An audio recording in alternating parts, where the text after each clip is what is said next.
Kristo. No? Iningon siya, busa, sundan ninyo ako, sama sa gisunod ko ka, gisunod ko si Kristo. No? Nagsulat niya yung mga pagsunan siya sa Apostol Paul. No? Nag-ingon nga, sundon. No? Sundon gayud nato si Kristo. No? Matod pa mga kaigsunan, kung ano ang bunga, siya rin ang kung ano ang puno, siya rin ang bunga.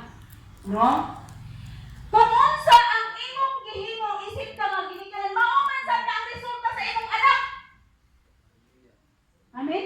Kung ginangaabot na akong anak, unsa ka na yung kinaiya nga, dili man tuwi yun anak. Ay, bigit na katuuhan. No? Kaya kung unsa ang kinaiya sa ginikanan, maugit sa ang kinaanak. Ito example. Diya sa eskwelahan, makakita mo dito klase-klase ng mga bata ng kinaiyahan, no? Napirmita sa eskwelahan, sa kantin ba? May nagkakantin ba ako? No? Ay, siya. Bata dito. Gidala na sa office, no? Ano pa na? O, guidance na siya. O. Nga naman. Nanuntok daw ko, no? Tumbling ang isuntok ko, hindi ko maglawas. No? Nung dahil di pangutangan siya.